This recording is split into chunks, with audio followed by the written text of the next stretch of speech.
Teach Nepal, a true destination for self-learning. नयाँ तथा पुराना भिडियोहरू हेर्नको लागि टिच नेपाल च्यानललाई सब्स्क्राइब गर्न नभुल्नुहोला। Hello and namaste to dear students and all our valued viewers. You are once again welcome to Teach Nepal. I am Ramesh Adhikari. Today I am going to present you a new lesson of grade 11 compulsory English new course, that is essay part.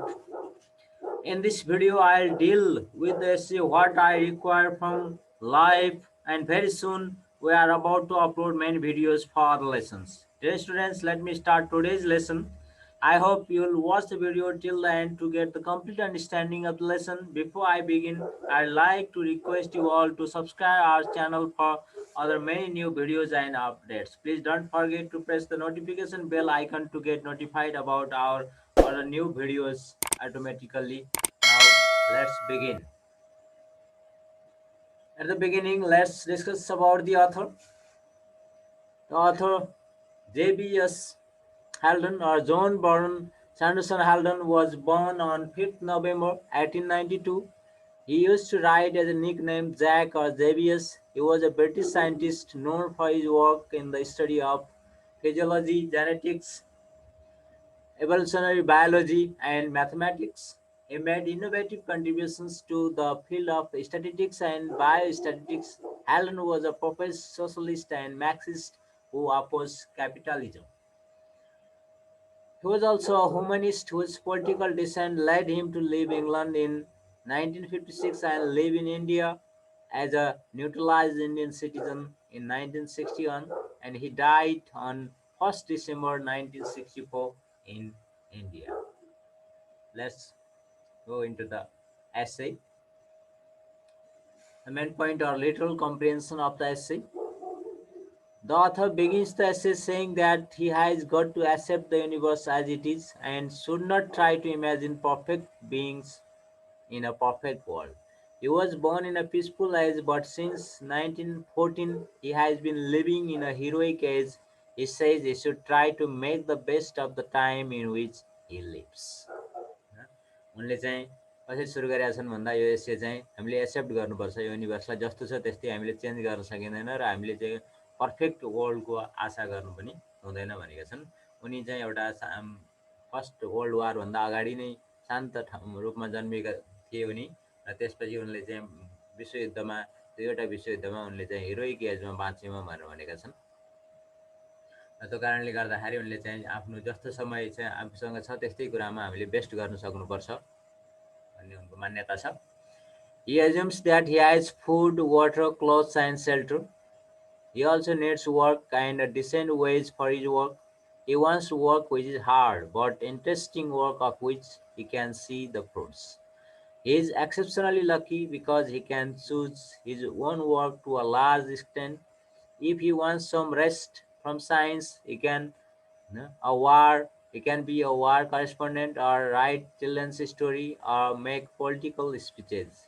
He also enjoys a good deal of his second requirement, that is freedom, but he wants more freedom of speech.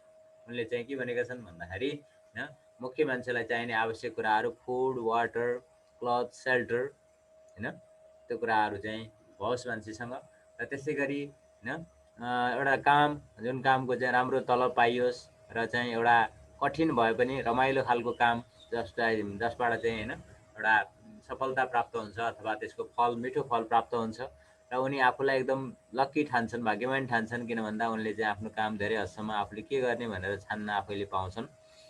र त्यसै गरी उनले चाहिँ अब मन लागेको समयमा चाहिँ साइन्समा झ्याउ लाग्यो भने उनी चाहिँ अब एउटा युद्धमा एउटा चिठी आदान प्रदान गर्ने व्यक्तिको रूपमा अथवा चाहिँ काम गर्ने अथवा एउटा लेखक बनेर केटाकेटीहरूलाई कथा लेख्ने अथवा चाहिँ राजनीतिक भाषणहरू गर्न सक्छन्। तर उनलाई अझै चाहिँ एउटा फ्रिडम पनि छ उनलाई धेरै जसो, तर अझै उनलाई चाहिँ एउटा वाक स्वतन्त्रता अथवा चाहिँ बोलीको चाहिँ फ्रिडम अझै भइदियो हुन्थ्यो भन्ने लाग्छ उनलाई। His another requirement is health. He doesn't mind having minor health problems, but he wants to be fit for work and enjoyment during the intervals. He wants to die when he cannot work. He also requires friendship of his colleagues. He wants the equal society.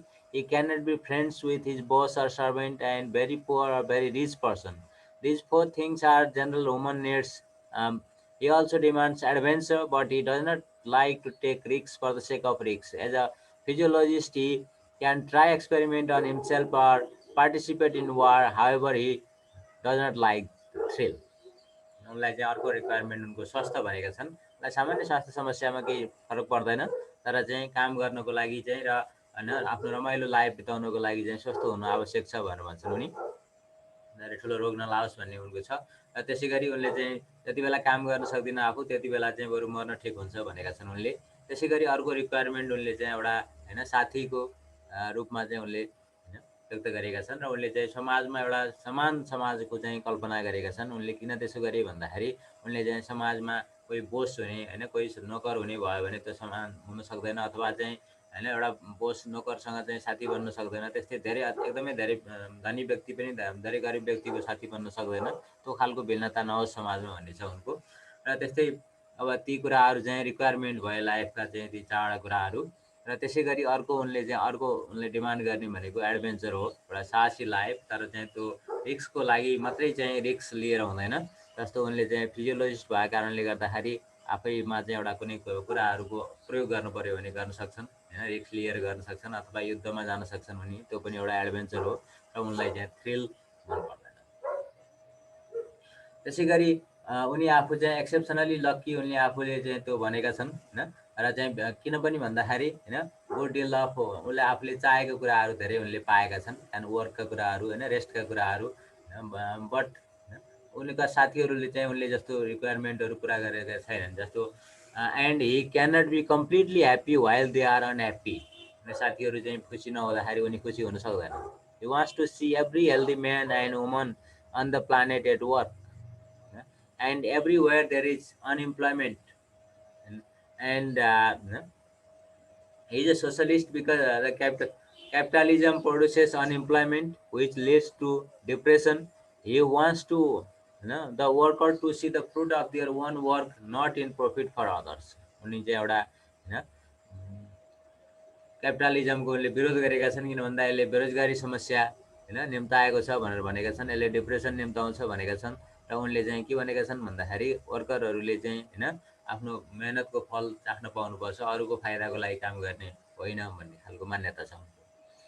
He complains that his work is not applied, neither individual can make profit for them. He wants to see the workers controlling their condition as work as him. He thinks most work is dull, unhealthy, and exhausting, which will not be after a few generations of democracy in industry. As a socialist, he wants industry to be controlled by the workers. Freedom should begin in the workshop, and everybody should be healthy with the proper provision of food, housing, and medical facilities. He wants equality in terms of class and sex to achieve true fraternity. He lives to see capitalism overthrown and the workers in power through Europe, most of Europe. He also needs peace and security, but he does not advocate for fascism. He also desires to see such as a spread of education and application of scientific method in all branches of life. होइन उनको गुनासो के छ भन्दाखेरि उनको कामको चाहिँ होइन एप्लाइड भएको छैन, अथवा चाहिँ इन्डिभिजुअलले त्यसबाट फाइदा लिन सकेका छैनन्। र होइन उनले के चाहन्छन् भन्दाखेरि वर्करहरूले आफ्नो कन्डिसनहरू उसले जस्तै चाहिँ आफैले कन्ट्रोल गर्न सकुन् होइन। अब धेरै जसो काम चाहिँ डल छ, निराश खालको छ होइन, दिक्क लाग्दो खालको छ र चाहिँ स्वस्थकरको छैन, थकाइ लाग्दो छ, धेरै गरौँ हेभी कामहरू छन् कतिपय, त्यो खालका कुराहरू उनी चाहिँ नहोस् भन्ने चाहन्छन्। त्यसै गरी सोसलिस्ट भएको कारणले गर्दाखेरि होइन त्यो इन्डस्ट्री वर्करहरूले कन्ट्रोल गर्नुपर्छ र चाहिँ वर्कसपमै फ्रिडम हुनुपर्छ भन्ने खालको कुराको चाहिँ उनले मान्यता उनले त्यसरी राख्छन्। To sum up, for himself he requires food, warmth, work, liberty, health and friendship. उनले चाहिँ आफूले चाहेको चाहिँ कुरा के हो त भन्दाखेरि खानेकुरा होइन, न्यानोपन, सेल्टर, त्यस्तै गरी काम, अनि स्वतन्त्रता, स्वास्थ्य र चाहिँ साथी हो। For the society in which he lives he requires socialism, उसले चाहिँ सोसलिजमको चाहेका छन् र he also wishes having death like Socrates, Socrates जस्तो मृत्यु चाहेका छन् उनले। Who died for his conviction having completed all the work he died लाफिङ, आफ्नो चाहेको काम सबै पुरा गरेर होइन हाँस्दै मरेका थिए उनी। If he could achieve two of them, his friends would not pity him though they may lament। उनीहरू चाहिँ साथीहरूले चाहिँ होइन पछुतो माने पनि उनीहरूप्रति दयाको भावना देखाउनु पर्थेन, त्यस्तो प्राप्त गर्न सकियो भने भन्ने उनको चाहना छ।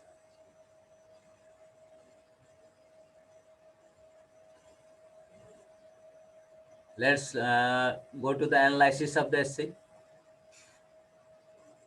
Helen is from the science profession, but his writing is straightforward and any type of reader can easily understand his non-technical writing.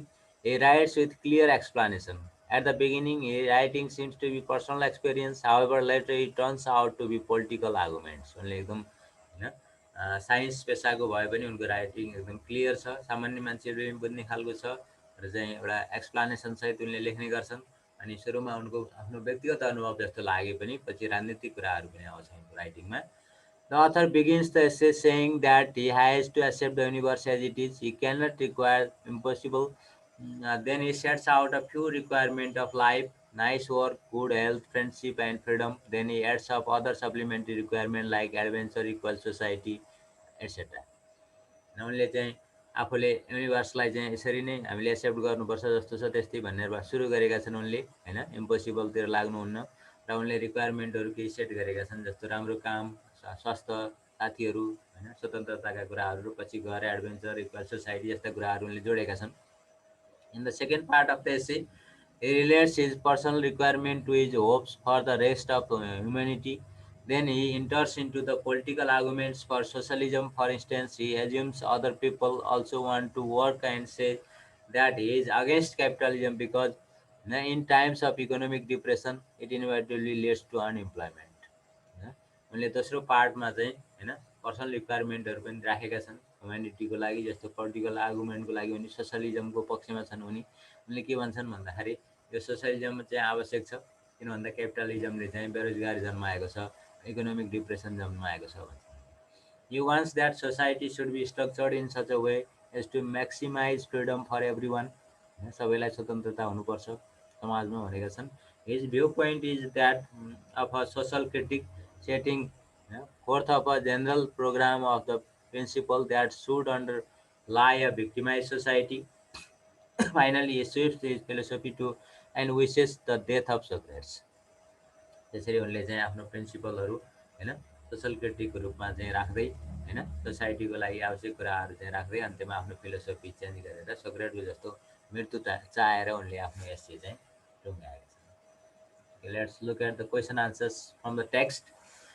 How does the writer distinguish between a peaceful age and heroic age? उनले कसरी फरक छुट्याएका छन् त peaceful age र heroic एजमा? The writer says he was born in a peaceful age, that means before the First World War. However, he has spent his youth and adulthood with the First and Second World War. He calls the period during the war as heroic age. उनी चाहिँ विश्वयुद्धभन्दा अगाडि जन्मिएको एजलाई चाहिँ peaceful भनेका छन्। उनले first र second world war आफूले जुन भोगे त्यसलाई हिरोइक एज मानेका छन्। Why does the writer want more freedom of speech than most people? उनले अझै बढी स्वतन्त्रता चाहिँ उनले बोलीको स्वतन्त्रता किन चाहेका हुन्?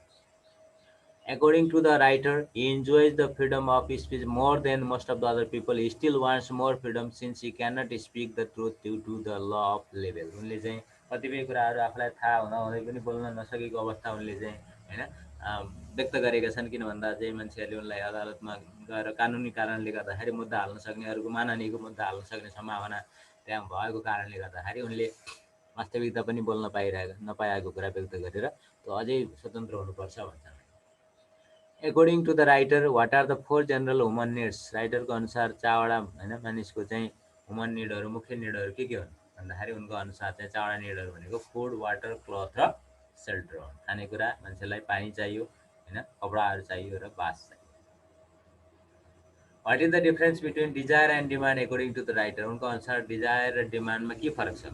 According to the writer, demand is more essential and forceful than the desire. Demand चाहिँ बढी आवश्यक हुन्छ, बढी फोर्सफुल हुन्छ डिजायर भन्दा। People are not worried if they do not get what they desire but not what they demand.